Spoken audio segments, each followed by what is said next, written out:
kama yuhibbu rabbuna warda, wassalatu wassalamu ala nabiyina Muhammad wa ala alihi wa sahbihi wa man sara ala nahjihi bi ihsanin ila yaumidin wa ba'd. Hadirin Allah muliakan, tidak ada kata yang pantas untuk kita ucapkan pada kesempatan kali ini kecuali bersyukur kepada Allah Subhanahu wa taala atas segala nikmatan karunia Allah berikan dan Allah limpahkan kepada kita, sebagaimana salawat dan salam semoga senantiasa tercurahkan kepada junjungan kita Nabi kita Muhammadin sallallahu alaihi wasallam beserta para keluarga, para sahabat dan orang-orang yang istiqomah berjalan di bawah naungan sunnah beliau sampai hari kiamat kelak. Hadirin yang Allah muliakan, khususnya ibu-ibu sekalian, karena ini awalnya kajian ibu-ibu tapi dibuka secara umum, bicara tentang wanita. Siapa sih wanita yang gak ingin mukanya kinclong gitu loh, mukanya berseri, mukanya bersih? Itu dambaan banyak wanita, bahkan mungkin 99,99999% wanita ingin wajahnya kinclong. Terus 0,1%-nya pengennya apa? Pengennya kinclong banget gitu loh, atau bingit. Jadi itu keinginan dari, bisa dikatakan hampir semua wanita. Nah, dan keinginan itu kalau dalam rangka menyenangkan suami dan digunakan untuk ketaatan kepada Allah Subhanahu wa taala sebagai istri, maka nggak ada masalah sama sekali. Hanya saja pertanyaannya adalah, banyak di antara kita yang hanya fokus pada perawatan atau treatment kecantikan tertentu dan lupa bahwa ulama kita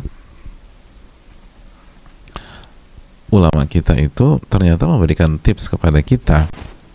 Nah, bagi kita yang ingin, atau ibu-ibu yang ingin mukanya berseri, mukanya bersih dan bisa tampil maksimal, maka ada baiknya mendengar nasihat dari seorang tokoh besar di dalam sejarah Islam, sahabat yang dijamin masuk surga, bahkan 10 sahabat terbaik, bahkan bukan hanya 10 sahabat terbaik, ini top 5-nya sahabat, 5 sahabat terbaik.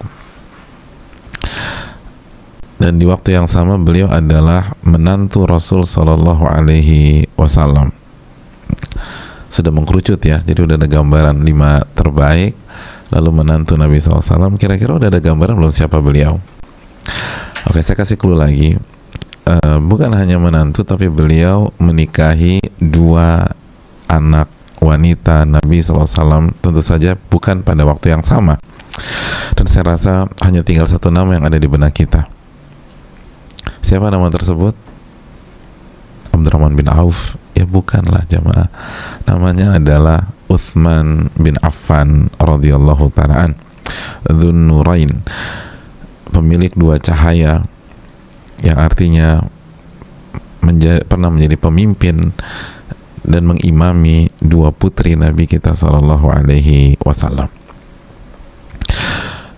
Beliau pernah memberikan sebuah kaidah besar kepada kita dalam masalah ini. Mari kita simak baik-baik. Beliau menyampaikan dalam sebuah nasihat, dan nasihat ini bisa dicek di dalam kitab Al-Adab Syar'iyah. Beliau radhiyallahu ta'ala anhu menuturkan, ma asarra ahadun sariratan illa adharaha Allahu ala safahati wajhihi wa falatati lisani.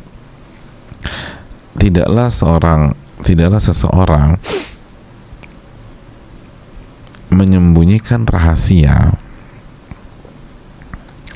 melakukan sebuah amalan rahasia, kecuali Allah Subhanahu wa taala akan tampakkan rahasia tersebut pada wajah dan mukanya. Allah akan perlihatkan rahasia tersebut di wajahnya dan di lisannya secara spontanitas.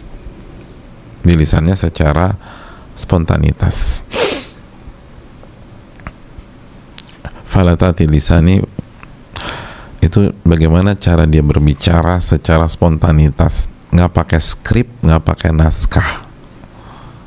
Begitulah cara dia bicara. Hadirin yang Allah muliakan, khususnya ibu sekalian, yang semoga kita semua dimuliakan oleh Allah. Dari nasihat simpel ini kita bisa tarik sebuah kesimpulan bahwa kalau kita ingin punya wajah yang berseri, punya wajah yang kinclong, maka milikilah amalan-amalan rahasia yang kinclong. Nah itu, milikilah amalan-amalan rahasia yang kinclong. Jadi kalau amalan rahasia kita kinclong, maka nanti wajah kita akan kinclong deh, Masya Allah. Dan lisan kita akan enak banget didengar. Dan kalau sekarang bukan hanya lisan ya, tapi jempol juga enak. Kadang-kadang lisan tuh pendiam, tapi jempolnya tajamnya minta ampun. Padahal tuh kuku udah dipotong, udah di mani-pedi, tapi tetap aja kalau udah WA, ya Allah, puluhan orang tersinggung. Nah hadirin yang Allah muliakan, maka kuncinya milikilah rahasia yang kinclong, amalan-amalan rahasia. Nah, itu akan berpengaruh ke wajah kita, akan berpengaruh ke wajah kita.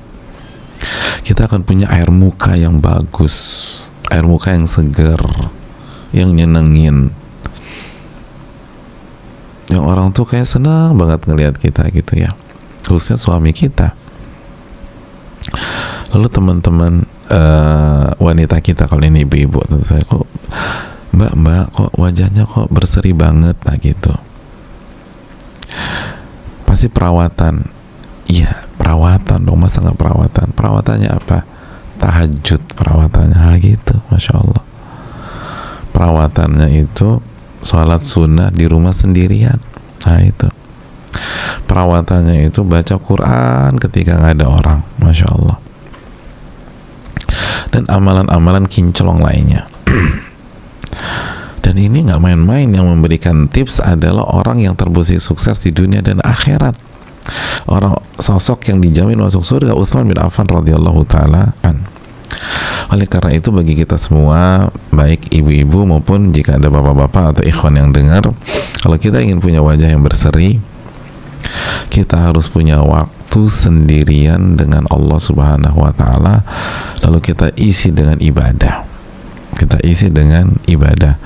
Makanya salah satu tips dari Umar bin Khattab radhiyallahu taala an, Umar bin Khattab, semua orang tahu ya, Umar bin Khattab, kata beliau, khudhu bihadhikum minal uzlah. Kalian tuh harus punya waktu sendirian dengan Allah Subhanahu wa taala, harus punya waktu. Jangan sampai 7/24 jam selalu bersama makhluk dan bersama makhluk. Walaupun sama suami kita, walaupun dengan anak-anak kita atau dengan keponakan kita, sama suami bagus, sama anak-anak juga positif, tapi harus ada waktu, gak ada siapa-siapa kecuali kita dengan Allah Subhanahu wa ta'ala. Harus ada waktu beruzlah gitu loh. Beruzlah itu hal yang dibutuhkan bagi kita yang ingin punya wajah yang kinclong dan kebahagiaan di dunia dan di akhirat, tentu saja, yang jauh lebih penting daripada sekedar muka yang kinclong, tentu saja. Nah itu kuncinya adalah kita harus punya waktu uzlah. Khudhu bihadhikum minal uzlah. Kalian tuh harus punya waktu sendirian dengan Allah Subhanahu wa ta'ala.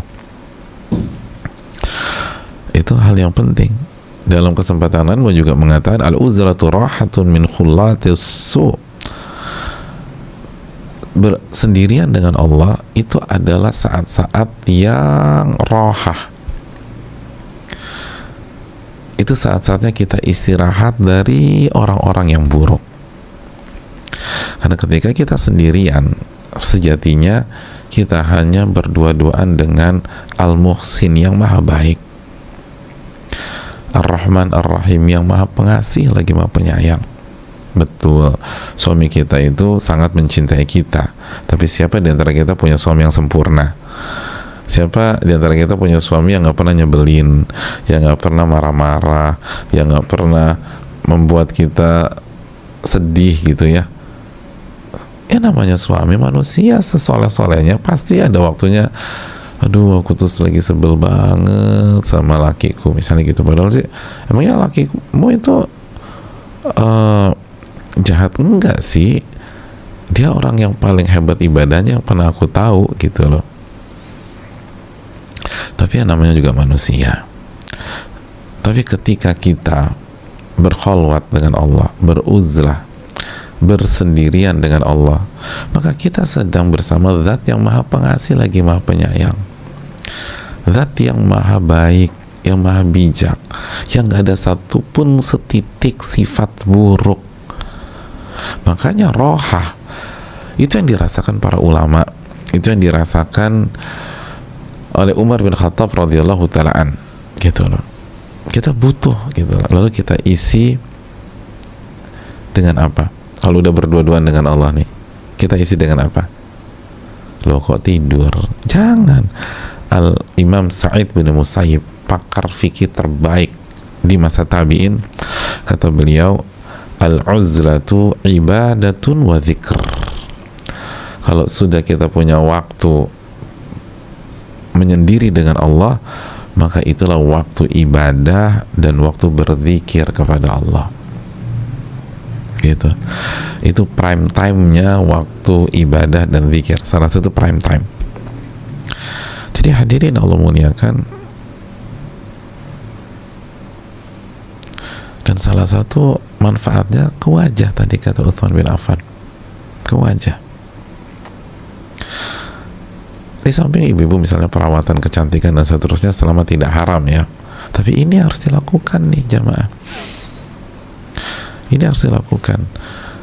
Dan bukan hanya Umar yang mengatakan demikian, bukan hanya Sa'id bin Musayyib yang mengatakan demikian. Salah satu murid terbaiknya Aisyah radhiyallahu ta'ala anha, siapa beliau?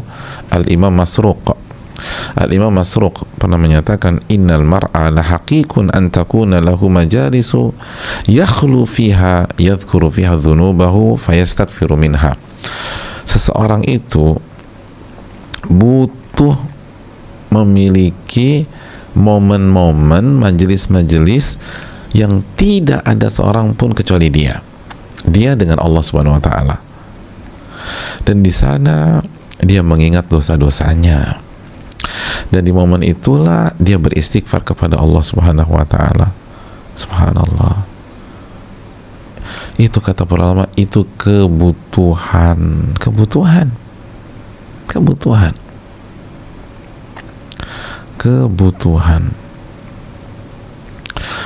Makanya Al-Imam Ahmad bin Abdul Halim pun menyatakan, la budda lil abdi min uzlatin li ibadati. Seorang hamba itu harus punya waktu sendirian dengan Allah, atau berdua-duaan dengan Allah. Harus punya waktu. La budda lil abdi min uzlatin. Seorang hamba itu harus punya waktu sendirian dengan Allah, nggak ada siapapun, termasuk suaminya nggak ada. Untuk apa? Li ibadati, agar dia bisa ibadah kepada Allah, agar dia bisa ibadah kepada Allah, wa dzikrihi, agar dia bisa mengingat Allah Subhanahu wa taala. Dia ingat betapa baiknya Allah kepada dia, nikmat-nikmat Allah kepada dia, apa yang telah Allah berikan selama ini buat dia. Wa tilawati, dan waktu itu dia gunakan juga untuk membaca firman-firmannya. Dia gunakan untuk membaca kalamullah, membaca Al-Quranul Karim. Gak ada siapapun, suaminya gak ada, anak-anaknya gak tahu. Pada saat itu dia hanya dengan Allah, lalu dia baca firman-firman Allah tersebut. Wa muhasabatihi li nafsi, dan dia gunakan waktu itu untuk bermuhasabah, introspeksi diri, mengintrospeksi apa sih kekurangan aku nih selama ini, apa kekhilafan aku selama ini, apa dosa-dosaku dengan Allah. Berapa kali kita sholat itu khusyuk? Berarti kan mayoritas nggak khusyuk, hadirin. Itu yang harus kita resapi. Lalu sikap kita yang buruk di hadapan suami kita, orang-orang terdekat kita, betapa kita nggak memaksimalkan kebersamaan kita dengan orang tua kita misalnya. Itu saat-saat itulah waktunya kita bermuhasabah, wa du'aihi wa istighfarih, dan di saat itulah kita berdoa kepada Allah Subhanahu wa ta'ala, kita minta tolong sama Allah. Dan enaknya nggak ada siapapun yang tahu, jadi kita bebas ngemis kepada Allah, kita bebas ngemis kepada Allah, kita bebas minta tolong sama Allah. Coba kalau kita lagi doa atau lagi istighfar, tiba-tiba suami kita bangun dan semua kita belum ngaji, kan jadi curiga, kenapa nih bini gue tiba-tiba nangis sesegukan, minta ampun, jangan-jangan kemarin dia melakukan skandal lagi, padahal mah kita minta ampun karena sholat zuhur kita tadi siang gak khusyuk. Kenapa ya bini gue tuh minta ampunnya sesegukan, yang suami kita belum ngaji, udah mikirnya macam-macam. Adapun kita berusaha meresapi ibadahnya orang-orang soleh. Orang-orang soleh kan melakukan dosa kecil aja rasanya mau ketiban gunung, kan begitu. Tapi orang-orang fasik ngerjain dosa besar seperti menghadapi lalat lalu dia usir tuh lalat, sesederhana itu saja. Oleh karena itu hadirin sekalian, pentingnya kita punya waktu untuk beristighfar, untuk berdoa kepada Rabbul Alamin. Gak ada yang tahu, gak ada yang tahu. Wa bu'dihi anisyar wa nahwi dzalik, dan kita minta agar kita dijauhkan dari keburukan. Oleh karena itu hadirin yang Allah muliakan, makanya nggak heran Al-Imam Ibnul Jauzi pernah mengatakan, masami'tu wa la ra'aitu kal uzlah rahatan wa izzan wa syarafa wa bu'dan anisu wa anisyar. Aku tuh nggak pernah melihat dan mendengar ada satupun hal yang lebih merilekskan seorang hamba, rileks, membuat mulia seorang hamba, membuat tinggi seorang hamba, dan membuat seorang hamba itu jauh dari keburukan, jauh dari keburukan, dan terjaga agar dia selamat, dan lebih membuat dia menjaga waktunya dibanding uzlah, dibanding uzlah. Itu tadi. Jadi kata Al-Imam Ibnul Jauzi rahimahullah, itu hadirin, uzlah tadi itu menyendiri dengan Allah, itu yang paling membuat rileks seorang hamba, membuat hamba tuh nyaman banget gitulah jamaah, dan mulia deh, mulia, terhormat, jauh dari keburukan, dijaga agar selamat di dunia akhirat, dijaga waktunya sama Allah, dijaga umurnya. Terus juga kata Ibnu Jauzi ditambah lagi, catat tadi belum disebut, dijaga dari orang-orang yang hasad sama dia, gitu loh. Iya kan, kapan kita terkena atau rentan terkena dampak negatif orang-orang yang hasad sama kita? Saat kita berinteraksi sama manusia kan. Coba kalau kita nggak berinteraksi sama manusia, hidup kita udah sama Allah aja, udah kita nggak dengar orang ngomongin kita apa, atau kita nggak akan dijegal, kita nggak akan ditunjuk-tunjuk dan seterusnya. Udah enak tuh hidup kayak begitu. Jadi masya Allah ya, subhanallah. Jadi hadirin yang Allah muliakan, itu makanya nggak ada waktu lebih bagus menjaga kita dari orang yang hasad, orang yang mencela dan mencaci kami kita kecuali pada saat kita uzlah, pada saat kita uzlah.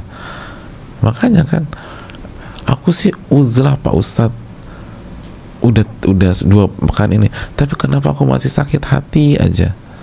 Emangnya Mbak waktu uzlah tuh ngapain?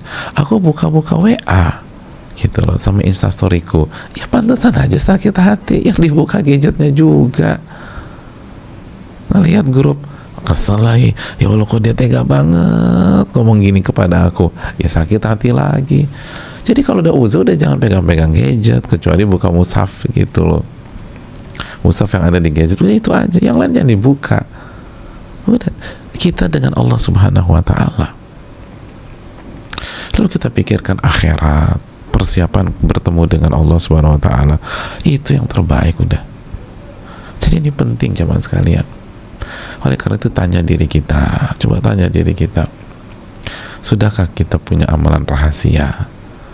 Sudahkah kita punya waktu khusus hanya bersama Allah Subhanahu wa Ta'ala? Hanya bersama Allah Subhanahu wa Ta'ala. Itu kebutuhan. Tadi kita udah jelaskan, kata Imam Ahmad bin Abdul Halim, itu keharusan. Itu keharusan. Itu keharusan. Kata Ibnul Jauzi tadi, nggak ada yang lebih bagus daripada menyendiri dengan Allah Subhanahu wa Ta'ala. Harus ada waktu untuk itu. Kata Imam Masruq tadi, kebutuhan. Itu juga nasihat Umar bin Khattab, harus sediakan waktu sehingga kita punya amalan-amalan rahasia. Itulah hadirin sekalian nasihat dari Nabi kita SAW. Ketika Nabi SAW bersabda, man istata'a minkum an yakuna lahu khiba'un minal amali salih falyaf'al. Barang siapa yang bisa memiliki amalan rahasia yang hanya dia dan Allahnya saja yang tahu, maka rahasiakan amalannya. Man istata'a minkum an yakuna lahu khibun minal amali salih falyaf'al. Karena di sini sahih. Di antaranya dikeluarkan oleh Imam Ibnu Mubarak dalam kitab Az-Zuhud, terus juga divalidkan oleh Syalbani dalam Sahih Jami dan lain-lain. Sekali lagi Nabi kita SAW yang menyarankan, barang siapa yang mampu menyembunyikan amal solehnya, maka sembunyikan amal solehnya. Barang siapa yang mampu punya amalan rahasia, maka rahasiakanlah amalannya. Jangan diumbar. Jangan diumbar, jamaah sekalian. Jangan diumbar. Itu hal yang harus kita camkan bersama-sama. Ini penting, ini sangat penting. Makanya kan jamaah yang Allah muliakan, para ulama kita tuh semangat banget. Al-Hasan Al-Basri pernah mengatakan begini, walaqad adrakna aqwaman ma kana 'alal ardi min amalin yaqdiruna an ya'maluhu fi sirri fayakunu 'ala niyatan abada. Aku tuh ketemu, atau kami tuh ketemu dengan kaum, dan banyak kaum, artinya komunitas orang-orang soleh, para ulama di masa beliau. Kita tahu itu di era beliau adalah era keemasan Islam, yang mereka itu saat mereka mampu merahasiakan amalan mereka, mereka tidak akan buka selama-lamanya. Mereka nggak akan buka selama-lamanya. Jadi kalau mereka mampu menyembunyikan, nggak pernah mereka buka. Artinya ketika mereka memperlihatkan amalan mereka, itu karena nggak ada opsi lain. Nggak ada opsi lain. Kalau masih ada opsi merahasiakan, mereka akan rahasiakan. Misalnya apa? Sholat Jumat. Mas, kenapa nggak sholat Jumat udah 3 kali? Rahasia. Aku kerjain di rumah, live dari Mekah. Ya nggak bisa jamaah sekalian. Ini mah berantakan. Salat Jumat itu harus di masjid, dan kalau di masjid kelihatan orang. Nggak ada opsi lain. Nggak ada opsi lain. Nggak ada opsi lain. Tapi kalau ada opsi menyembunyikan, merahasiakan, mereka akan rahasiakan itu. Mereka nggak akan buka, nggak akan buka. Mau dirayu kayak mau segala macam. Kamu kemarin tuh nangis kenapa sih gitu loh. Mau dipanjang-panjang, kamu lagi berantem ya sama suamimu ya. Wah, kepancing. Enggak, aku tuh tahajud, aku menikmati, aku tenggelam dalam istighfarku. Ketahuan tuh akhirnya. Dipancing gitu, kebuka. Jangan, udah. Jadi hadirin Allah muliakan, itu Hasan Al-Basri, itu ulama-ulama klasik kita gitu. Kalau mereka masih bisa menyembunyikan amalan, mereka nggak akan buka. Mereka nggak akan kasih lihat.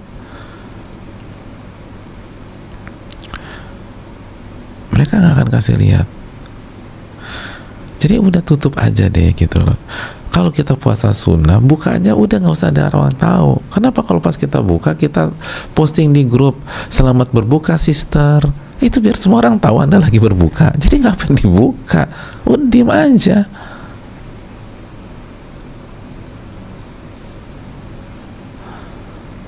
Kalau sahur udah sendirian aja, nggak usah satu grup tahu. Satu grup WA itu berapa sih isinya? 200 orang. Berapa sih satu grup WA? Tuh 250 orang kurang lebih. Jadi udah semua orang tahu kita lagi sahur. Sekali kita posting, 200 orang tahu kita lagi puasa hari itu. Udah sembunyikan, kenapa sih? Ini itu konsepnya Nabi SAW. Kalau Anda bisa rahasiakan, rahasiakan, kata Nabi. Rahasiakan. Rahasiakan, hadirin sekalian. Oleh karena itu jamaah yang Allah muliakan, ini yang perlu kita camkan. Jadi awalnya dari wajah yang kinclong, tapi ternyata ini itu perintah Nabi SAW. Sembunyikan, sembunyikan. Dan ini praktek para ulama klasik kita, dan sampai hari ini orang-orang soleh, mereka menyembunyikan amal mereka. Nah hadirin yang Allah muliakan, ternyata khususnya buat ibu-ibu, ternyata ini bukan hanya tentang wajah yang kinclong, ada banyak keutamaan. Nah pertanyaan, apa aja sih keutamaannya biar kita tuh semakin semangat lagi merahasiakan dan menyembunyikan amal ibadah kita? Oke, kita bahas. Yang pertama, selain wajah yang kinclong tadi kata Utsman bin Affan, apa saja yang kita dapatkan kalau kita sembunyikan amalan kita? Yang pertama, menyembunyikan amal soleh itu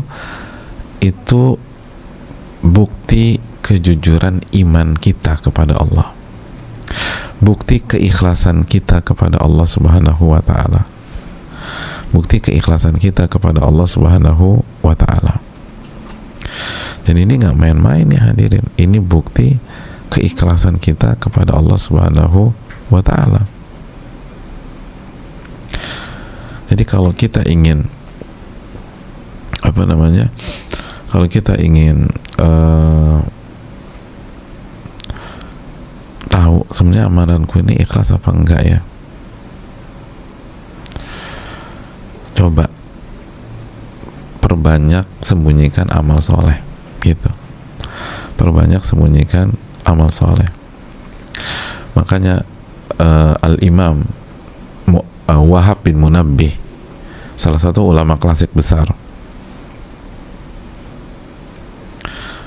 itu memberikan nasihat kepada anaknya. Lihat nih, orang tua kasih nasihat ke anaknya gimana, kita lihat biar ibu-ibu khususnya atau bapak-bapak tahu gimana kasih nasihat ke anak-anak atau kasih nasihat ke keponakan. Kata Wahab bin Munabbih, ya bunai, wahai anakku, nak, akhlis ta'atallahi bisarirah, nak, bisariratin nasihatin yasdukullaha fiha fi'luka fil alaniyah. Nak, ikhlaskan ketaatanmu kepada Allah dengan mengerjakan amalan-amalan rahasia, dengan mengerjakan amalan-amalan rahasia yang hanya engkau dan Allah saja yang tahu. Kenapa demikian? Yasdukullaha fiha fi'luka fil alaniyah. Karena dengan engkau rajin mengerjakan amalan-amalan rahasia, maka itu membuktikan kepada Allah kejujuranmu pada saat kamu mengerjakan amalan-amalan yang terlihat oleh manusia, gitu loh. Jadi amalan rahasia kita itu adalah bukti bahwa ketika kita beramal di depan orang itu ikhlas, bukan riya, gitu loh. Itu keikhlasan.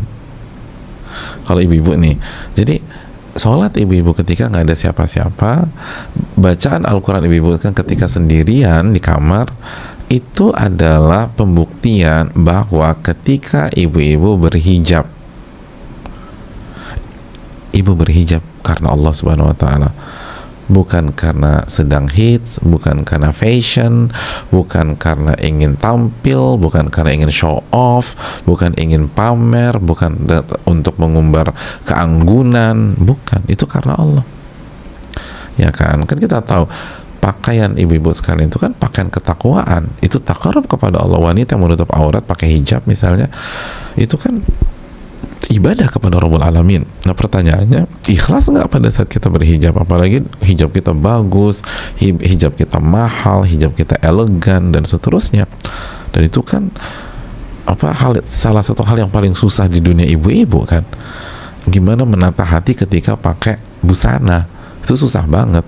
Nah agar kita bisa menjaga keikhlasan pada saat kita berbusana yang baik, yang syar'i, kita harus punya amal rahasia yang bagus. Amal rahasia yang bagus. Kita harus punya zikir yang kuat di waktu malam ketika nggak ada siapapun. Kita harus baca Al-Quran ketika nggak ada siapapun, sehingga terbukti kejujuran kita. Kenapa terbukti kejujuran? Karena kualitas ibadah kita di depan orang dan di belakang orang sama. Nah, itu penting jemaah. Cara kita menyikapi Allah ketika di hadapan manusia, di hadapan orang, dan ketika nggak ada siapapun sama. Makanya ini bukan tentang wajah yang kinclong, ini pembuktian kejujuran kepada Allah, ini pembuktian keikhlasan kepada Allah. Anda ikhlas nggak selama ini? Kalau ikhlas, Anda harus punya amalan rahasia. Kita harus punya amalan rahasia. Ini sebuah kebutuhan bagi kita, sebuah kebutuhan. Ini bukan sekedar beribadah nggak ada siapapun, bukan. Tapi hadirin Allah muliakan, ini pembuktian.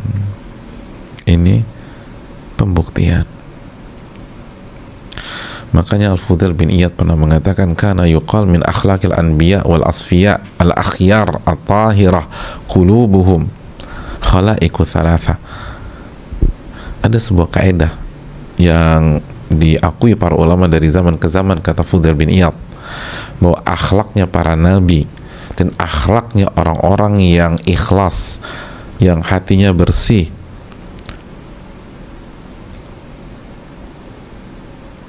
adalah 3 akhlak atau 3 hal.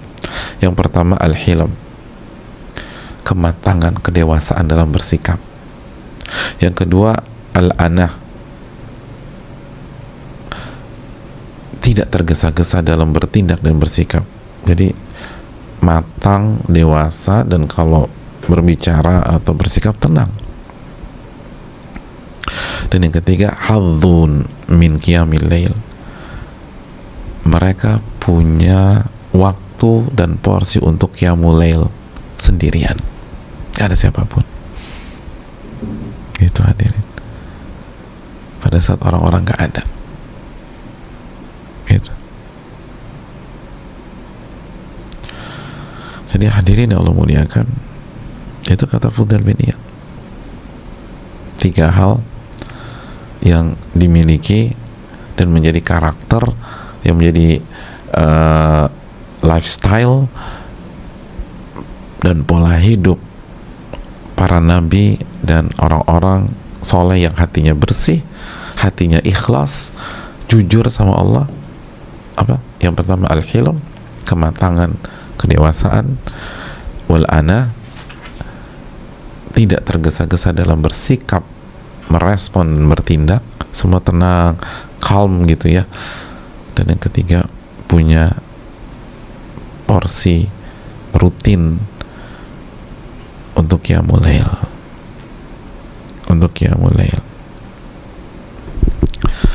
Hadirin Allah muliakan, itu yang perlu kita camkan bersama-sama. Ini itu pembuktian kejujuran dan pembuktian keikhlasan kepada Allah Subhanahu wa ta'ala. Jadi nggak ada ada alasan untuk tidak segera mencari amalan-amalan rahasia, nggak punya alasan untuk tidak memiliki amalan-amalan yang tidak ada yang mengetahuinya kecuali kita dengan Allah Subhanahu wa Ta'ala. Karena itu adalah hal yang penting sekali bagi kita. Itu hal yang sangat urgent bagi kita, karena kita harus membuktikan. Kita yang harus membuktikan.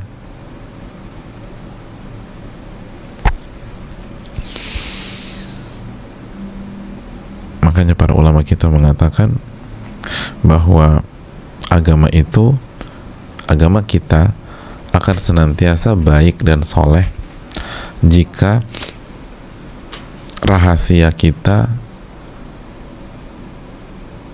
menunjukkan bahwa penampilan kita di tengah manusia itu jujur. Jadi kita punya amalan rahasia yang baik, fungsinya untuk membuktikan kepada Allah bahwa ketika kita berbicara yang baik dan lemah lembut di hadapan orang, ketika kita bersikap baik dan halus di hadapan teman atau di hadapan sesama, itu ternyata itu jujur, ternyata itu jujur gitu loh.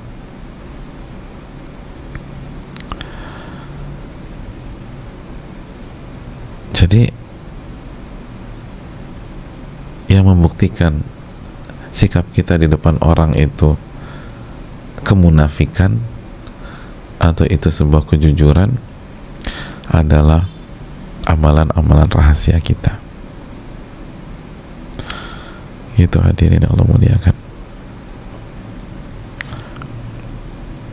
Baik ketika kita bersama orang-orang terdekat, istri, karena sebagian ulama klasik mengatakan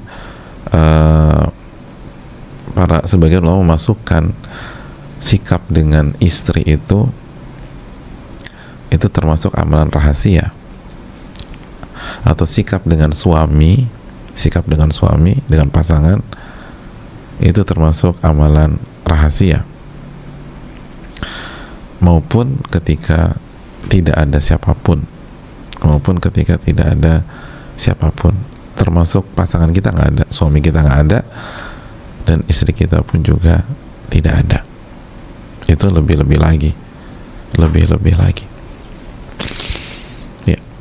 Jadi itu yang perlu kita camkan bersama-sama. Ingin tahu sejujur apa kita dalam hidup? Lihat amalan rahasia kita sekuat apa. Itu enak. Jadi kita bisa buktikan sendiri. Insyaallah ta'ala. Makanya nggak heran wajahnya dibuat kinclong sama Allah, dibuat berseri-seri gitu ya. Pokoknya sejuk aja, walaupun mungkin warna wajahnya itu nggak putih gitu loh, biasa aja, tapi ada keademan gitu loh, orang ngeliat tuh kayaknya sejuk aja, adem aja, pokoknya senang aja sama dia itu. Nah itu tuh hadirin Allah muliakan. Wallahu ta'ala alam bisawab. Ya, kita lanjutkan. Apalagi nih keutamaan kalau kita punya amalan rahasia dan kita nggak umbar. Yang kedua, ini penting, catat baik-baik. Amalan rahasia itu adalah salah satu sebab yang sangat kuat yang membuat Allah Subhanahu wa ta'ala menjaga diri kita di saat ada ujian besar, ada fitnah besar, dan khususnya musibah paling berat adalah sakratul maut. Itu hal yang perlu kita camkan. Ini kaidah jamaah. Dan sebaliknya, yang membuat kita tergelincir dan hancur di saat-saat ujian berat, fitnah, dan saat-saat mendekati kematian, itu karena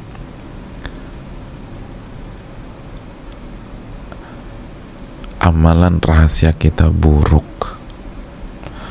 Amalan rahasia kita buruk. Itu amalan rahasia kita buruk. Catat baik-baik kaidah Al-Imam Ibnul Qayyim. Kata Al-Imam Ibnul Qayyim, kata beliau, "Adz-dzunubul khafayat asbabul intikasat wa ibadatul khafa aslut thabat." Dosa-dosa yang rahasia itu penyebab orang-orang tergelincir, dan sebaliknya ibadah-ibadah rahasia itu yang membuat seseorang kokoh di saat ujian-ujian berat atau fitnah. Gitu hadirin.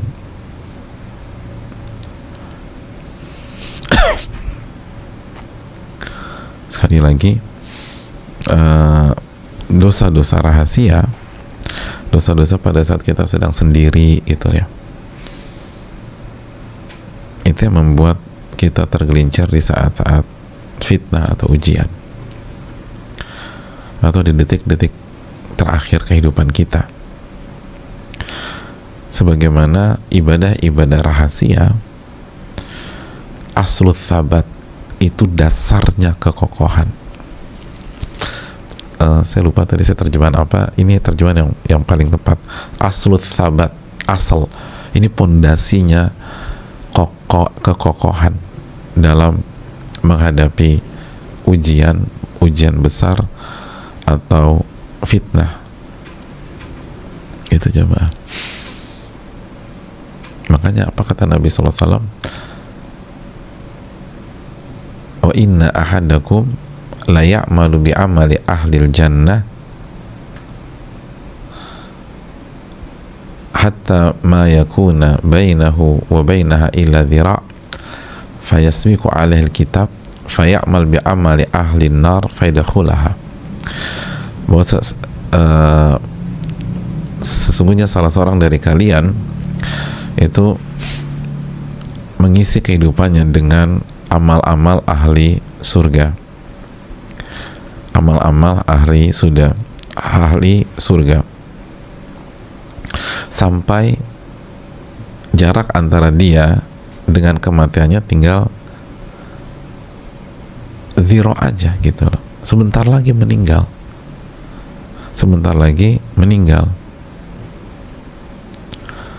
Terus apa yang terjadi? Fayasbiqu alaihil kitab, lalu catatan Allah tertulis lain, faya'mal bi amali ahlin nar. Lalu di last minute ya, di menjelang wafatnya itu dia mengerjakan amalan ahli neraka,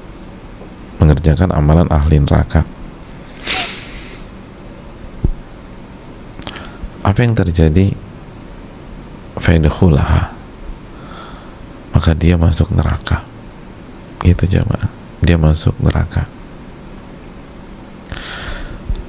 Puluhan tahun mengerjakan ketaatan, puluhan tahun sholat, berhijab, puluhan tahun datang ke kajian, tapi menjelang wafatnya dia mengerjakan amalan ahli neraka,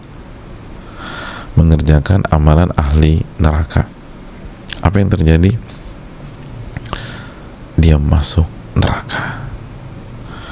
Hadirin yang Allah muliakan, kok bisa seperti itu? Itu kan yang kita khawatirkan. Ngaji bertahun-tahun, aktif bertahun-tahun, tapi akhirnya tergelincir di akhir-akhir perjuangan,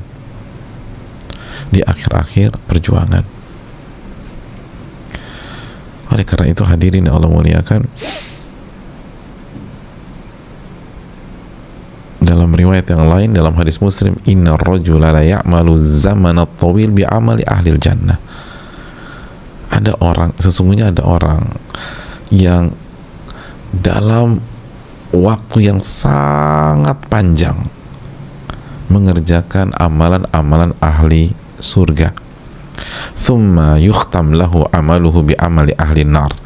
Lalu dia tutup hidupnya dengan amalan ahli neraka. Na'udzubillah. Thumma na'udzubillah.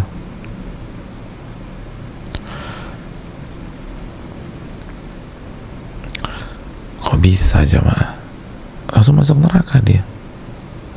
Masuk neraka. Jadi dia bukan, ngaji itu bukan 1-2 kali, bukan 1-2 bulan.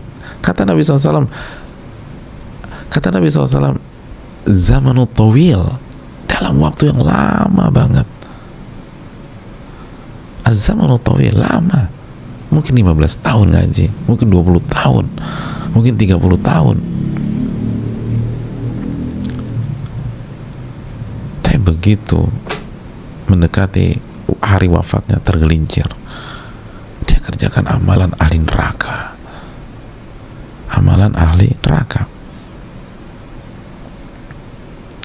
dan semua hancur, semua berakhir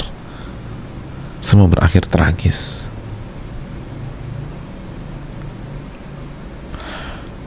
Hadirin, kok bisa? Bukankah Allah tidak zalim? Kok bisa seperti itu? Kenapa? Apa yang terjadi? Apa yang salah?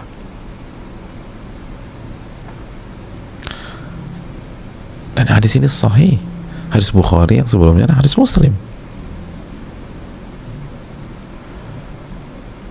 Hadirin yang Allah muliakan, catat baik-baik. Penyebabnya ada dalam riwayat yang lain. Nabi SAW mengatakan, selama waktu yang panjang tersebut dia mengerjakan amalan-amalan ahli surga itu fima yabdulin nas, hanya di depan manusia.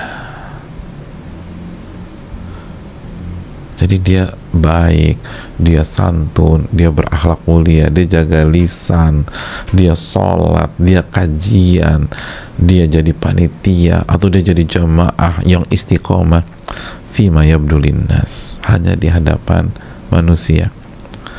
Begitu dia hanya sendirian dengan Allah, berubah. Pada saat dia sedang berkholwat atau beruzlah, yang diisi adalah maksiat. Gitu. Emang ada yang tahu? Bahkan mungkin suaminya nggak tahu, tapi Allah tahu. Allah Maha melihat. Alam ya'lam bi annallaha yara. Tidakkah dia tahu Allah Maha melihatnya dan mengetahuinya? Jadi ini bukan kisah tragis. Ini sebenarnya hakikat diri dia, tapi nggak ada yang tahu karena teman-temannya pikir, oh ini orang baik, karena mereka nggak pernah tahu apa yang dia lakukan ketika sendirian, terkesan tragis. Ya Allah, tragis banget ya, kok bisa ya selama ini tuh kita ngaji bareng, tiba-tiba jatuh ke dalam jurang dosa lalu meninggal di sana. Hadirin, Allah tuh nggak zalim. Itu hakikat dia selama ini, cuman Anda nggak tahu aja. Makanya kan kata Ibnu Rajab itu bahwa penyebab su'ul khotimah adalah dosa-dosa rahasia. Itu penyebab su'ul khotimah. Penyebab meninggal yang buruk itu adalah kita tidak menjaga waktu-waktu rahasia kita dengan Allah. Subhanallah. Oleh karena itu sebaliknya, bahwa kunci husnul khatimah, sekali lagi kunci husnul khatimah adalah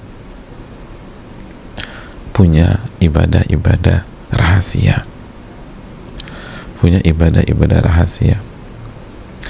Makanya sekali kaidahnya, inna min asbabits sabat, sesungguhnya penyebab kokohnya iman, kokohnya diri ini di saat ada guncangan-guncangan dan musibah atau fitnah, ta'atul khalawati fima bainaka wa bainallah, ketaatan yang rahasia antara Anda dan Allah saja yang tahu. Wal muhasabah fima bainaka wa baina nafsik, dan suka muhasabah, introspeksi diri, muhasabah antara Anda dengan diri Anda saja dan Allah. Gitu. Baru yang ketiga, wasuhbah as-salihah fima bainaka wa bainan nas. Lalu kalau bergaul, Anda hanya mau bersahabat dengan orang-orang soleh aja. Itu tuh. Itu 3 kunci bisa kokoh walaupun badainya kuat banget. Sekali lagi, yang pertama apa? Ibadah rahasia antara kita dengan Allah. Terus yang kedua, suka muhasabah, suka introspeksi diri, suka ngitung-ngitung dosa dan kesalahan, lalu berusaha diperbaiki. Yang ketiga, kalaupun harus bergaul, kalaupun harus bersosialisasi, kita hanya bersahabat dengan orang-orang soleh. Kita hanya bersahabat dengan orang-orang soleh. Itu yang akan membuat Allah menolong kita pada saat musibah. Wallahu ta'ala alam bisawab. Kita lanjutkan jamaah sekalian. Keuntungan yang ketiga kalau kita punya amalan rahasia. Keuntungan yang ketiga, kita dapat pahala yang banyak, luar biasa. Kita dapat pahala yang sangat banyak dan luar biasa. Hadirin Allah muliakan, Allah berfirman dalam surat Al-Baqarah ayat 271, in tubdus sadaqat fani'immahi, kalau kalian perlihatkan sedekah kalian selama ikhlas, itu baik. Jadi kalau kita perlihatkan sedekah kita selama ikhlas, ya, itu baik. Wa in tukhfuha wa tu'tuha al-fuqara fa huwa khairun lakum. Dan apabila kalian sembunyikan sedekah-sedekah kalian itu, dan kalian tetap berikan kepada fuqara, fakir miskin, fa huwa khairun lakum, itu lebih baik buat kalian.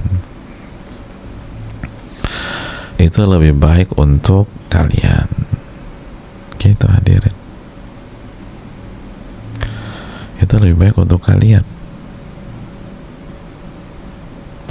Jadi ayat ini secara gamblang menjelaskan bahwa sedekah rahasia itu pahalanya lebih besar daripada sedekah yang diketahui oleh pihak lain.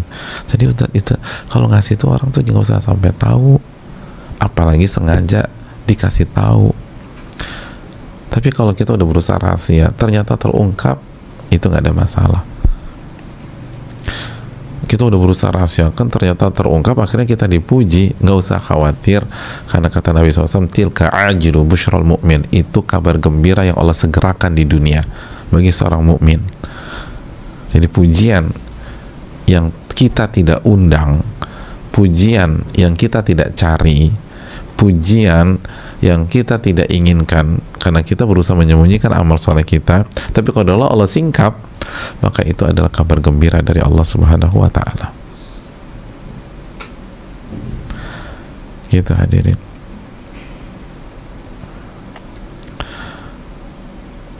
Oleh karena itu yang perlu kita camkan. Dan dalam hadis Bukhari, siapa orang-orang yang akan mendapatkan naungan Allah di hari kiamat? Dari 7 kelompok, lihat 2 yang Nabi sebutkan. Di antara 7 itu, warujulun tasaddaqa bisadaqatin fa akhfaha hatta la ta'lam hatta la ta'lam shimaluhu ma tunfiqu yaminuh. Seseorang yang apabila bersedekah, apabila memberi, dia sembunyikan sampai tangan kirinya tidak tahu apa yang diinfakkan tangan kanannya. Masya Allah. Sampai tangan kirinya tidak tahu apa yang diinfakkan tangan kanannya. Kata para ulama, gini loh hadirin, saya mau tanya sama kita semua, ibu-ibu nih, ibu-ibu, kalau ibu-ibu jemput anak ke sekolah, yang ikut tangan kanan apa tangan kiri? Maksudnya, iya, siapa yang ikut, siapa yang di rumah, tangan kanan apa tangan kiri? Ya dua-duanya lah Pak Ustadz, nggak mungkin salah satu ketinggalan, itu tangan kanan, tangan kiri selalu kompak. Oh gitu, iya. Oke, kalau ibu-ibu ke pengajian, yang ikut tangan kanan apa tangan kiri? Ya dua-duanya lah Pak Ustadz. Artinya adalah tangan kiri itu selalu setia menemani tangan kanan, dan begitu juga sebaliknya. Dan Nabi mengatakan, hatta la ta'lama shimaluhu ma tunfiqu yaminuhu, sampai tangan kirinya nggak tahu apa yang diinfakkan tangan kanannya. Itu menunjukkan bahwa kalau kita ingin dinaungi oleh Allah pada hari kiamat, kita harus punya amalan rahasia, kita harus bersedekah, paling nggak punya lah ada 1-2 hal yang kita sedekahkan, dan amalan-amalan rahasia yang lain, wirid kita, zikir kita, bacaan Quran kita, air mata kita, sholat kita, yang tidak diketahui oleh siapapun termasuk orang-orang terdekat kita selama ini, orang-orang yang kedekatannya seperti tangan kiri ke tangan kanan. Itu poinnya. Orang-orang yang kedekatannya, kebersamaannya dengan kita seperti kebersamaan tangan kiri dengan tangan kanan. Harus ada sebagian amalan dia nggak tahu, dia tidak tahu. Itu tuh, baru Allah akan kasih naungan pada hari kiamat nanti. Lalu yang terakhir dari 7 golongan itu, warajulun dzakarallah khalian fafadat ainah, seseorang yang berzikir kepada Allah, mengingat Allah khalian, ketika sedang sendiri, khalian, ketika sedang sendirian, lalu air matanya pun menetes dari kedua matanya. Itu yang akan dinaungi oleh Allah pada hari kiamat kelak, yang akan dinaungi oleh Allah Subhanahu wa ta'ala. Seseorang yang berzikir kepada Allah ketika nggak ada seorang pun, hanya dia dengan Allah, lalu air matanya menetes,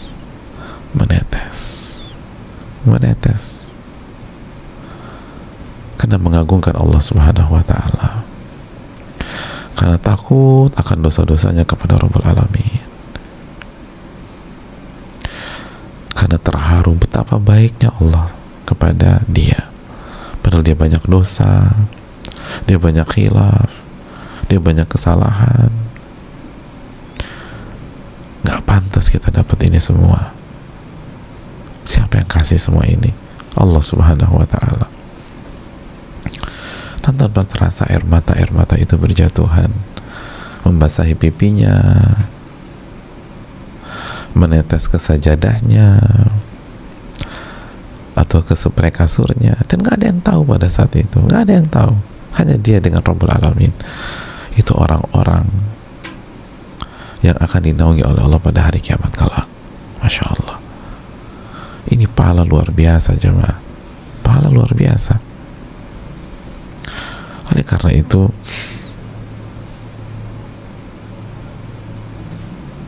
sembunyikan rahasia, sembunyikan amal-amal kita, sembunyikan air mata kita. Sayang kalau diumbar, pahalanya besar sekali, pahalanya luar biasa. Wallahu ta'ala alam bisawab. Yang berikutnya jemaah, yang berikutnya, apa sih keuntungan kalau kita punya amalan rahasia? kata para ulama, dan ini nggak kalah pentingnya, amalan rahasia itu pembersih hati dan yang membuat hati kita istiqomah. Pembersih hati. Kita nih yang punya hati kotor, yang punya hati suka hasad,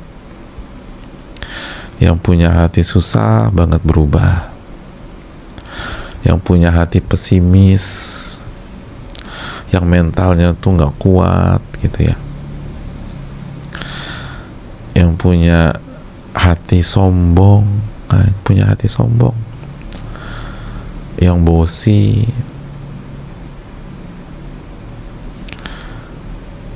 yang punya hati merasa tinggi gitu, hatinya ala-ala madam gitu, princess, terus jatuh lagi. Salah satu caranya amalan rahasia. Amalan rahasia. Sebagian para ulama menyampaikan, catat baik-baik kaidah ini, man aktsara ibadata sir aslahallahu lahu qalbahu sya'al abdu am aba. Masya Allah. Barang siapa yang memperbanyak ibadah-ibadah rahasia, maka Allah akan perbaiki hatinya, dia inginkan atau dia tidak inginkan. Allahu Akbar. Dia inginkan atau dia nggak inginkan, Allah akan perbaiki hatinya. Jadi contoh, dia tuh misalnya dia punya, kan kita punya banyak PR hati ya. Misalnya kita pengen perbaiki hati kita biar nggak sombong, biar nggak angkuh. Konsentrasi kita di sana seringkali kan seringkali kita susah fokus ke dua hal ya, kita fokus ke satu hal. Padahal di waktu yang sama kita juga punya sifat pelit gitu loh. Atau kita punya PR tentang masalah riya. Itu kalau kita sembunyikan amalan hati kita, kalau kita sembunyikan ibadah dan kita punya ibadah-ibadah rahasia, itu bukan hanya kesombongan yang Allah hilangkan, riya kita pun Allah hilangkan. Padahal kita konsentrasinya hanya ke kesombongan, misalnya begitu. Kita konsentrasinya hanya ke kesombongan, pelitnya Allah hilangkan juga. Keras kepalanya Allah hilangkan. Padahal keras kepala belum masuk agenda kita. Aduh, ngatasin sombong aja susah banget. Nanti satu-satu deh. Aku yang penting jangan sombong dulu deh. Dihilangkan. Iya ya, enak nih plong. Terima kebenaran enak. Tunduk enak. Merendahnya enak. Gitu jemaah. Gitu, Masya Allah.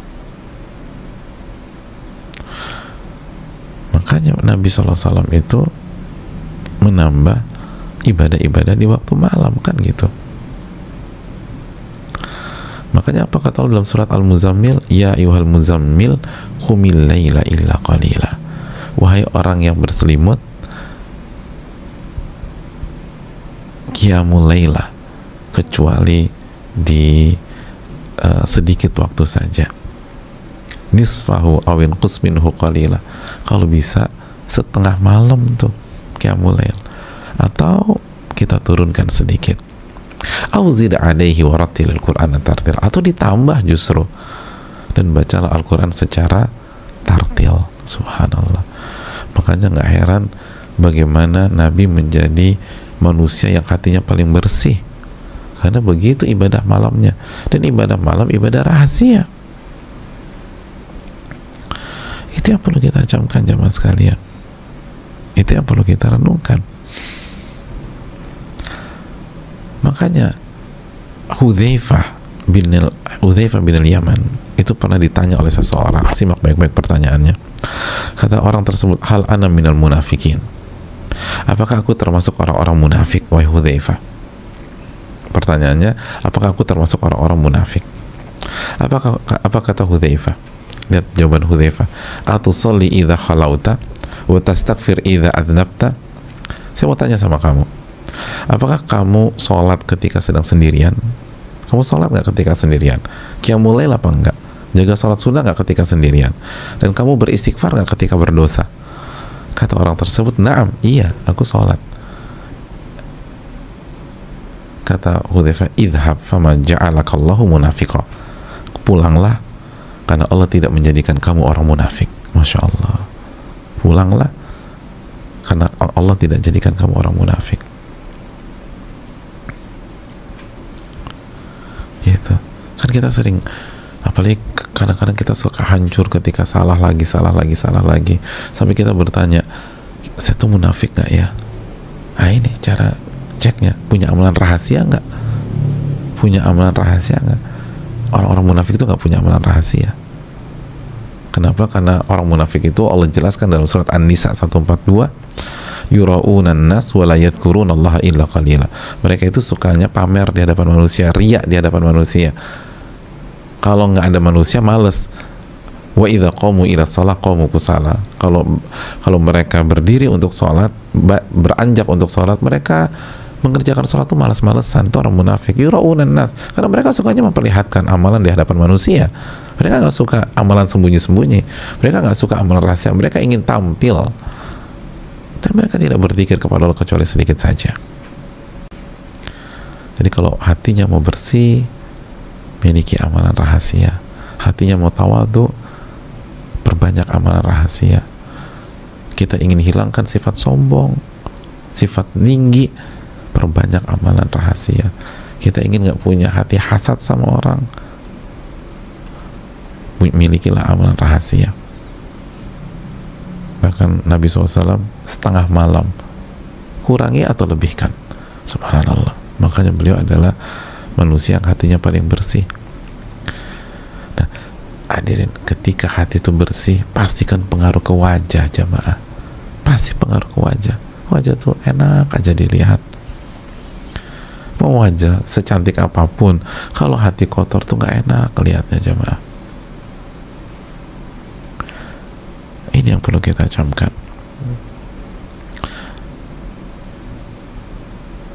Perbanyak koleksi kita dari amalan-amalan rahasia.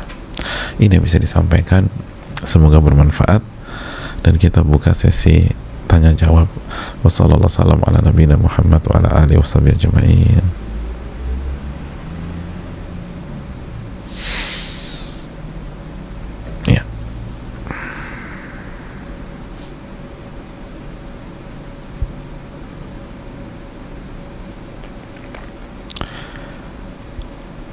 Pertanyaan pertama, Bismillah, Assalamualaikum warahmatullahi wabarakatuh. Waalaikumsalam warahmatullahi wabarakatuh. Semoga Allah selalu menjaga Ustadz, keluarga, dan kaum muslimin dalam kebaikan di dunia dan akhirat. Amin ya rabbal alamin. Semoga Allah mengikhlaskan Ustadz dalam setiap amal soleh dan menjaga kebersihan hati Ustadz. Amin ya rabbal alamin. Makasih banyak. Semoga Allah memberi anda petunjuk melalui Ustadz. Amin ya rabbal alamin. Dan begitu juga doa yang sama kepada penanya. Semoga dijaga, dan semoga dijaga juga keikhlasan penanya dan kita semua, dan juga buat jamaah semua. Ustadz, saya berharap sekali bisa duduk lagi secara langsung di majelis ilmu. Rasanya sangat beda jika kajian online begini untuk beberapa bulan terakhir. Setuju saya, beda rasanya. Qadarullah juga selama masa pandemi ini saya berada di rumah yang mana kurang mendapatkan support untuk meningkatkan kualitas dan kuantitas ibadah. Karena sebelumnya saya tinggal di asrama, saya tenggelam dalam kelalaian, banyak maksiat dan tidak takut melakukan dosa. Saya menikmati lagi mendengarkan lagu-lagu. Namun kemudian saya berusaha berdoa dan meminta ampun kepada Allah. Tapi lagi-lagi saya merasa tidak mampu menahan syahwat buruk saya. Hal ini membuat saya kesulitan bangun tahajud. Bahkan untuk bangun subuh aja sangat sulit. Sudah lama saya tidak mendengar azan subuh secara langsung. Dan hari ini saya bangun kesiangan, jam setengah 8. Orang tua saya selalu tidur tengah malam, jadi memang terkadang suka kesiangan juga. Biasanya saya juga membangunkan, namun untuk beberapa bulan belakangan saya sulit sekali bangun sebelum subuh. Sekarang saya sedang out dari beberapa sosial media karena ingin membersihkan hati dulu. Ustadz, mohon nasihatnya, saya sangat lelah dalam keadaan seperti ini. Jazakallah khairan. Ustadz sehat selalu ya. Semoga selalu Allah berikan kesempatan untuk menyebarkan ilmu dan kebaikan untuk kami semua. Barakallahu fiik. Wa iyaki, terima kasih atas nasihatnya kepada saya. saya sangat hargai, dan semoga Allah mengijabah doa-doa kita. Yang pertama, memang cukup fatal ya kesalahannya, kita kesiangan subuh, apalagi subuh bangunnya jam 7:30. Namun di sisi lain, saya melihat tanda kebaikan dari pertanyaan ini, karena hanya orang yang berusaha jujur dan berusaha ingin berubah yang berani bertanya seperti ini, berani ngaku sholatnya bangunnya jam 7:30. Dan ini insya Allah awal dari pertobatan, awal dari kebaikan. Maka jujurlah sama Allah Subhanahu wa Ta'ala. Terus amalkan surat Al-Fatihah lah jamaah. Iyyaka na'budu wa iyyaka nasta'in. Hanya kepada Allah, hanya kepada Engkau kami beribadah, dan hanya kepada Engkau kami meminta pertolongan. Jadi minta tolong sama Allah gitu loh, agar Allah bangunkan kita tepat waktu. Minimum subuh bangun, syukur-syukur bisa tahajud dulu, minta tolong gitu loh. Sebelum tidur tuh angkat tangan, minta tolong sama Allah Subhanahu wa Ta'ala. Tolong ya Allah bangunkan hamba, ya Allah tolong bangunkan hamba. Dan keluarkan air mata kita, nangislah sama Allah, biar Allah tolong kita, biar Allah lindungi, biar Allah bantu kita. Kita ini seringkali lupa minta tolong sama Allah, padahal Allah berfirman, ud'uni astajib lakum, minta kepada aku akan kabulkan. Jadi kadang-kadang kita tuh minta tolong hanya untuk urusan dunia, untuk ibadah minta tolonglah kepada Allah. Dan ngemis gitu minta tolong ya Allah, tolong ya Allah, tolong bangunkan saya untuk tahajud dan qiyamul lail, lalu bangunkan saya untuk subuh. Coba deh, andalkan dulu Al-Qadir, andalkan dulu Al-Qawi sebelum kita andalkan backer kita. Karena kalau Allah Subhanahu wa Ta'ala ingin kita bangun, itu nggak pakai backer juga bangun jamaah. Bahkan duluan kita yang bangun daripada bakernya yang bangun gitu. Bakernya baru bunyi setelah 10 menit kita bangun, jadi duluan kita yang bangun daripada tuh baker. Kenapa? Siapa yang bangunkan? Allah Subhanahu wa Ta'ala. Jadi andalkan Allah Subhanahu wa Ta'ala, itu yang penting. Terus yang kedua tadi, perbanyak amalan rahasia. Ini kajian kita, amalkan kajian kita, amalkan kajian kita. Karena ini penanya pertama, ini kita baru mulai 5 menit kajian udah nanya, Masya Allah, semangat. Jadi tinggal diamalin kajian kita sekarang. Terus yang tadi ingat, kalau bergaul hanya bersahabat dengan orang-orang soleh yang berusaha menjaga kesolehan, itu penting. Perbanyak istighfar sama Allah, istighfar. Insya Allah bisa. Udah banyak orang yang berhasil Allah tolong ketika dia bertawakal kepada Allah. Ingat, wa man yatawakkal 'ala Allah fahuwa hasbuh. Barang siapa yang bertawakal kepada Allah akan cukupkan. Baru setelah bertawakal minta pertolongan sama Allah, baru kita ikhtiar, kita pasang backer. Kalau nggak bisa 1, 2, kalau nggak bisa 2, 3. Terus kita minta tolong teman-teman kita, tolong bangunin gue ya, lo miss call gue sampai gue bangun gitu. Minta tolong. Kalau orang rumah nggak bisa, teman suruh miss callin terus. Dan kalau ternyata ringtone-nya nggak kenceng, ya harus beli backer. Cari backer yang paling kenceng gitu loh. Cari backer yang paling kenceng. Apalagi kan di asrama ini enak, udah pasang backer yang paling kenceng.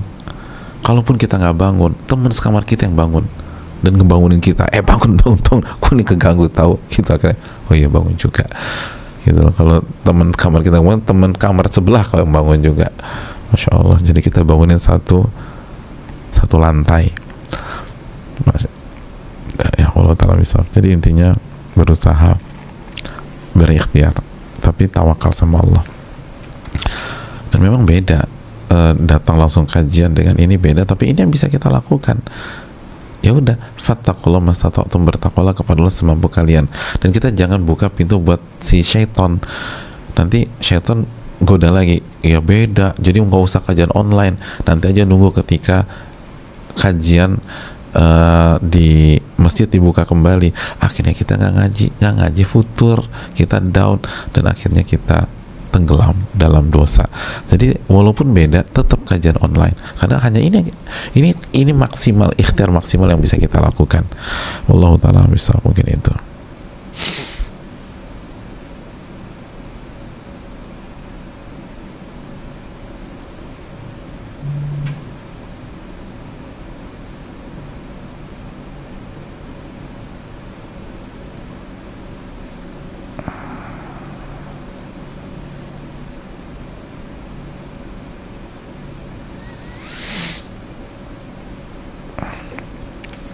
Assalamualaikum warahmatullahi wabarakatuh. Waalaikumsalam warahmatullahi wabarakatuh.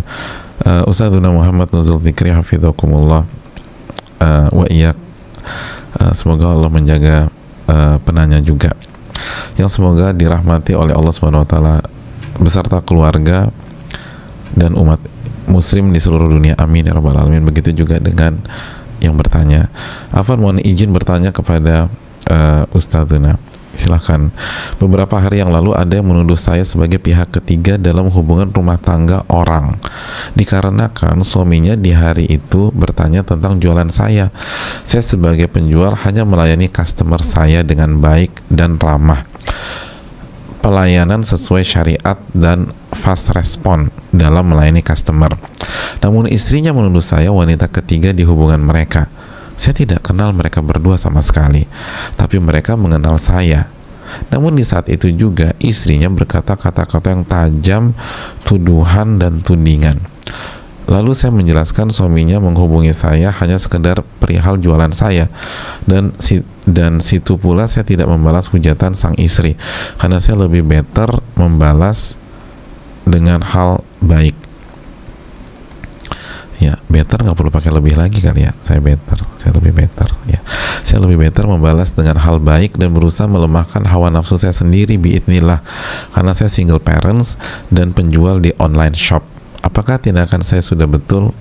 Wahai Ustadz, jazakallah khairan Ustadzana, barakallahu fikum, barakallah wa iyyak. Terima kasih atas pertanyaannya. Begitu juga penanya pertama, jazakallah khairan atas pertanyaannya.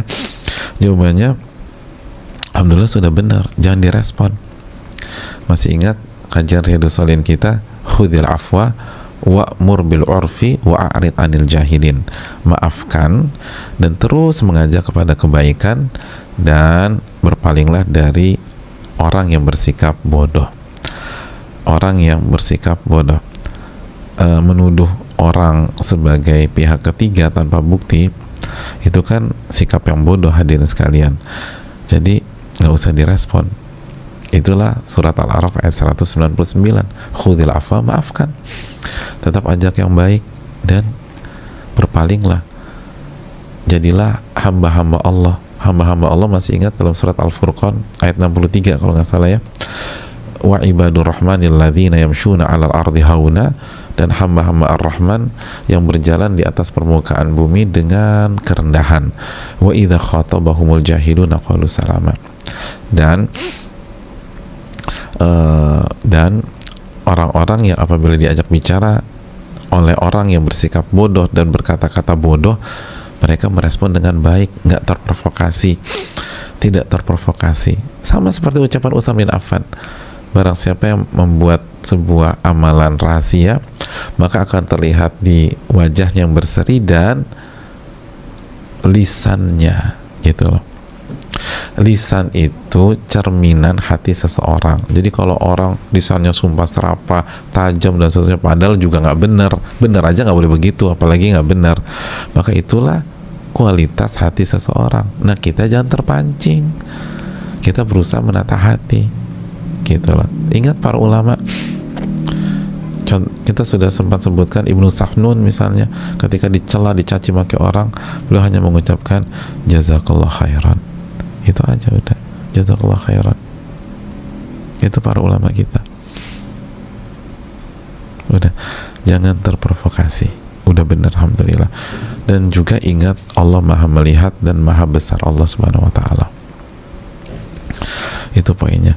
Dan ingat, Allah akan memberikan kita pahala besar, dan Allah akan semakin sayang sama kita. Innallaha ma'as sabirin. Sesungguhnya Allah bersama orang-orang yang sabar. Alhamdulillah. Pertanyaan ketiga, Ustadz mau bertanya. Saya nggak mau bertanya, kok Ustadz mau bertanya? Penanya yang mau bertanya. Kan ada yang mendekat dan ajak serius untuk berumah tangga. Saat itu hati belum ada rasa suka sama sekali. Aku istikharah tapi membingungkan jawabannya. Hati ini mantap tapi justru si laki-laki menjauh, jadi mesti ambil jawaban atau solusinya bagaimana ya Ustadz? Hadirin yang Allah muliakan, setelah kita istikharah, lalu tugas kita tinggal berikhtiar semaksimal mungkin, lalu lihat Allah dekatkan atau Allah jauhkan, Allah mudahkan, lancarkan atau Allah palingkan. Kalau Allah mudahkan, lancarkan, berarti insya Allah itu jawaban dari istikharah kita. Tapi kalau Allah palingkan, Allah persulit, maka itu juga jawaban dari istikharah kita bahwa dia bukan yang terbaik buat kita. Jadi nggak usah galau, itu jawabannya. Kan makanya doa istikharah kan bunyinya apa? In kunta ta'lam anna hadzal amra khairun li fi dini wa ma'ashi wa akibati amri ajili amri wa ajili faqdurhu li. Wujudkan dan takdirkan ya Allah. Wassirhu li, mudahkan, terus tsumma barik li fi, lalu berikan keberkahan. Jadi kalau ini yang terbaik, mudahkan, mudah prosesnya. Tapi kalau ini buruk, kita fasrifu anni, kita minta ya Allah palingkan dia dariku, wasrifni anhu, palingkan aku dari dia. Jadi ketika dia berpaling atau kita berpaling, itu berarti jawaban ini bukan yang terbaik. Allah Ta'ala bisa mungkin itu.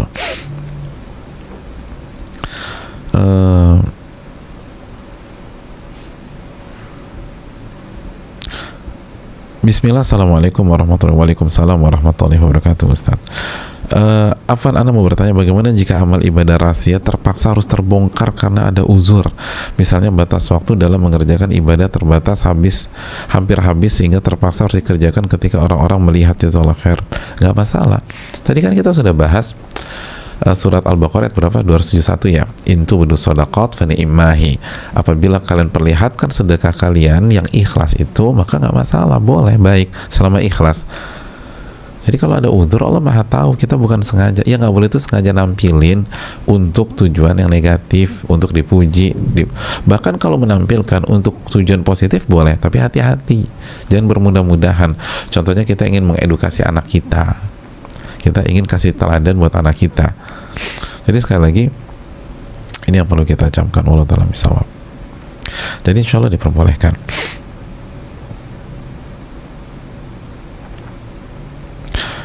Suami setiap bulan selalu mentransfer uang ke rekening istri. Apakah uang tersebut boleh digunakan oleh istri untuk bersedekah tanpa sepengetahuan suami? Karena istri ingin mempunyai amalan tersembunyi yang tidak diketahui orang lain termasuk suaminya. Transfer tiap bulan ini untuk apa gitu loh. Tapi kalau uang itu ditransfer oleh suami ke istrinya untuk bayar kontrakan, justru diserkahin, kontrakan nggak dibayar-bayar, ini kan nggak boleh. Jadi ini untuk apa? Kalau untuk nafkah, jadi transfer sebagai uangnya istri, uang istri ini, maka insya Allah diperbolehkan. Dalilnya apa? Dalilnya ketika Nabi SAW mengumpulkan para wanita pada saat itu, lalu Nabi SAW mengatakan, wahai para wanita, tasaddaqna, bersedekahlah kalian. Dan para wanita yang berkumpul bersama Nabi pada saat itu, secara spontanitas bersedekah dengan apa yang mereka punya pada saat itu. Jadi on the spot sedekahnya. Dari sini para ulama mengatakan, apabila itu milik si wanita, uang itu atau harta itu milik si wanita, maka dia boleh sedekah tanpa izin suami terlebih dahulu, asal miliknya ya, bukan uang suami, tapi miliknya dia. Walaupun itu awalnya berasal dari suami. Gitu loh. Kenapa? Karena pada saat itu para sahabiat bersedekah on the spot langsung. Dan alangkah lebih baiknya jika dari awal, kalau mau lebih safety ya, lebih aman, ya udah dari awal istrinya minta izin secara global. Pokoknya kalau ada apa-apa boleh ya aku berikan. Kalau misalnya kalau suaminya dikhawatirkan syaitan bermain gitu dengan suaminya atau provokasi dan seterusnya, dari awal pokoknya secara global saya minta izin ya, kalau itu saya akan keluarkan gitu loh. Wallahu ta'ala bisawab. Mungkin itu.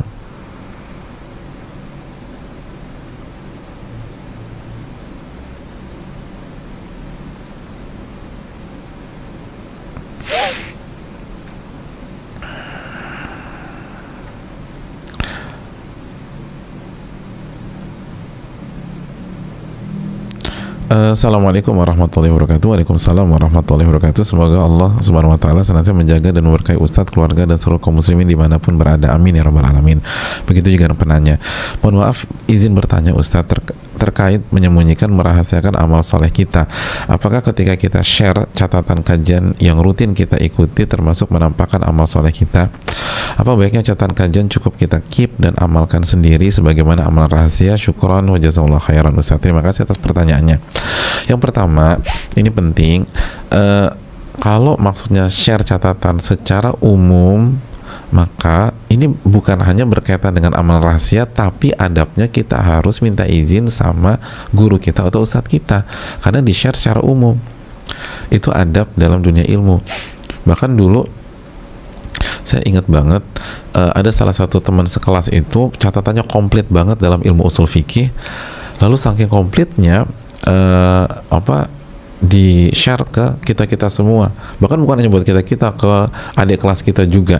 Begitu syekh kita tahu, hafizahullah ta'ala, beliau tuh tegur, kalau ingin men-share secara umum tolong kasih ke saya dulu, karena bisa jadi tulisan Anda tuh salah, karena ini udah secara umum, kalau salah semuanya salah. Tapi kalau misalnya share-nya hanya ke 1-2 pihak, keterbataslah teman kita atau pasangan kita atau sahabat kita, udah 1-2 orang aja, maka insya Allah nggak ada masalah sama sekali. Dan ini tidak termasuk menyembunyikan amal, karena namanya majelis ilmu kan memang terlihat gitu loh. Majelis ilmu memang terlihat. Wallahu ta'ala misal, mungkin itu. Wallahu ta'ala. Ya. Saya rasa cukup sampai di sini. Terima kasih banyak atas atensi dan perhatian, dan mohon maaf tidak semua pertanyaan bisa terjawab, tapi insya Allah yang bertanya sudah mendapatkan pahala bertanya, karena bertanya itu juga ada pahalanya jamaah sekalian, karena mengamalkan perintah Allah, fas'alu ala dzikri in kuntum la ta'lamun, bertanyalah kepada ahli ilmu jika kalian tidak mengetahui, dalam surat Al-Anbiya ayat 7. Jadi insya Allah walaupun tidak terjawab karena keterbatasan ilmu saya dan keterbatasan waktu juga, tapi yang bertanya insya Allah sudah mendapatkan pahalanya.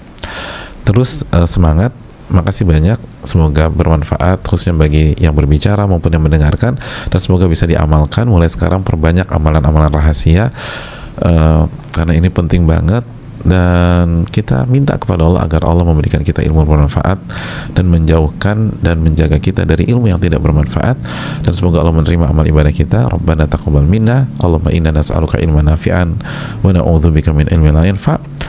Subhanakallahumma bihamdika asyhadu an la ilaha illa anta astaghfiruka wa atubu ilaik. Assalamualaikum warahmatullahi wabarakatuh.